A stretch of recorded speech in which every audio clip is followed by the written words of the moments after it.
Well, I suppose I've made you guys wait long enough. Let's check out James, shall we? So it seems my indecisiveness has come back to strike me again. So let's see. He could be an LPSEK class, that was my original thought. Or maybe an LNYR class 28. No, they did that. I didn't really like that. Oh yes, I know. I'll go with this engine. Ah yes, the Southern Railway Bully Leader.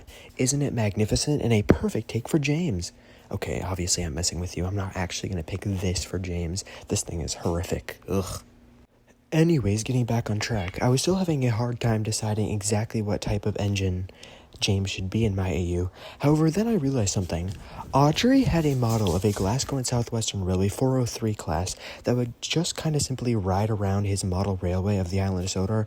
It didn't have a face, and after looking at it for a while, I realized that this right here could genuinely be a very good class for James. And it was at this very moment where I chose James to be a Glasgow and Southwestern 403 class.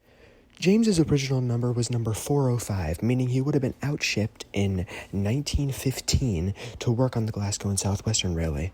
He would have worked under their ownership for up until 1923 when amalgamation happened. James would then go into LMS ownership, where he would only be owned by the LMS for about 2 years before he would go to Sodor in my AU in 1925.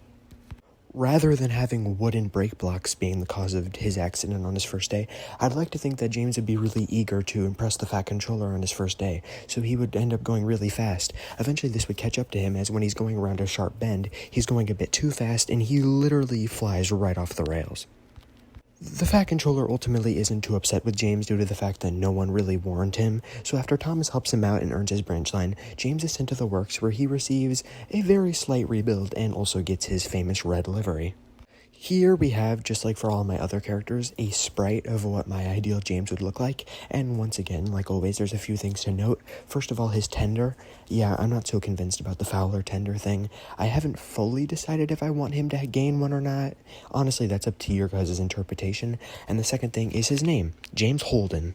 The name James Holden derives from James Alexander Holden, the famous British businessman who was actually the creator of the South Australian Company.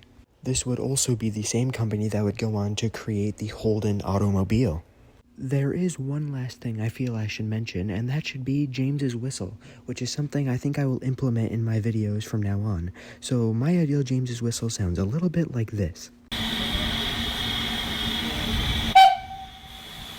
So yeah, with that being said, that's my ideal take on James, and if you enjoyed, head on over to my community tab and vote on which character I should do next. Thanks for watching.